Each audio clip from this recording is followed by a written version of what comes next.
Thanks for watching Wood and Shop. I'm Joshua Farnsworth.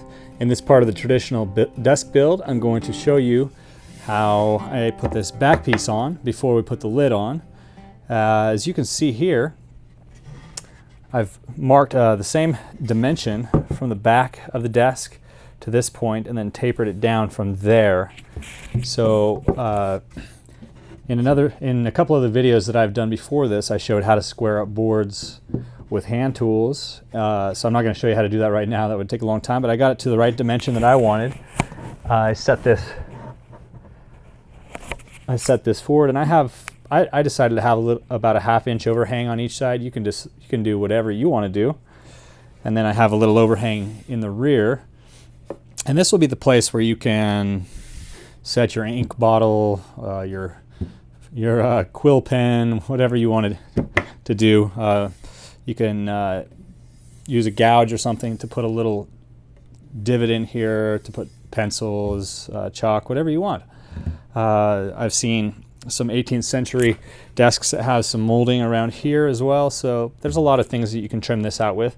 But what I want to do is just make sure I get these lined up right there, get the board lined up right up against those, and then I want to make sure that there's the right overhang on both sides.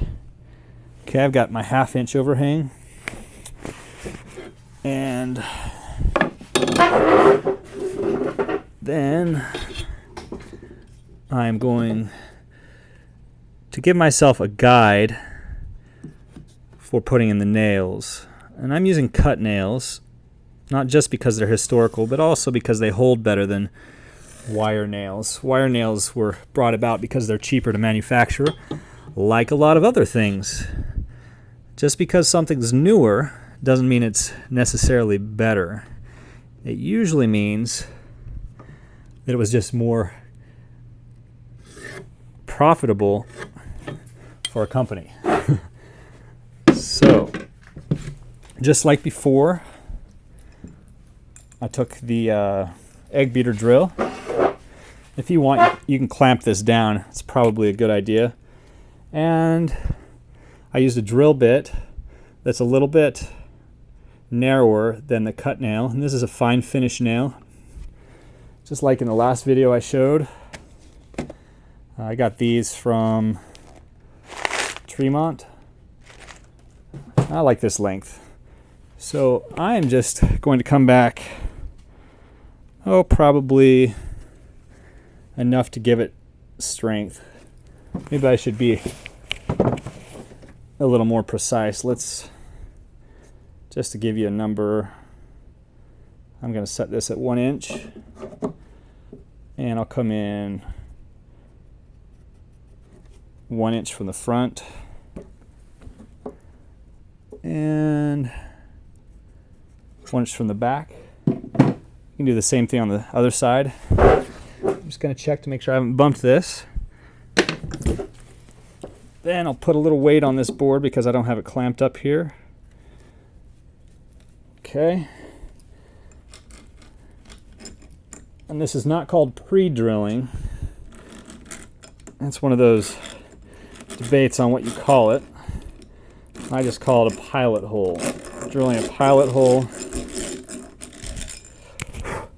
for a nail. Okay.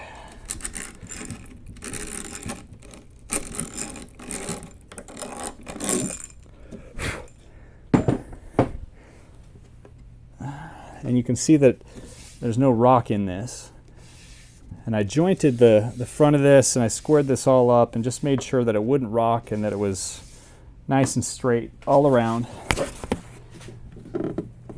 But it's not really vital on the back that it's perfectly jointed because it's not going to be seen and it's not gluing up with another board. Now, one of the reasons why these cut nails are better is because they have a wedging action. They don't slide out as much. So I line it up with the grain, as I mentioned before. Okay. Just making sure that it's not slipping out.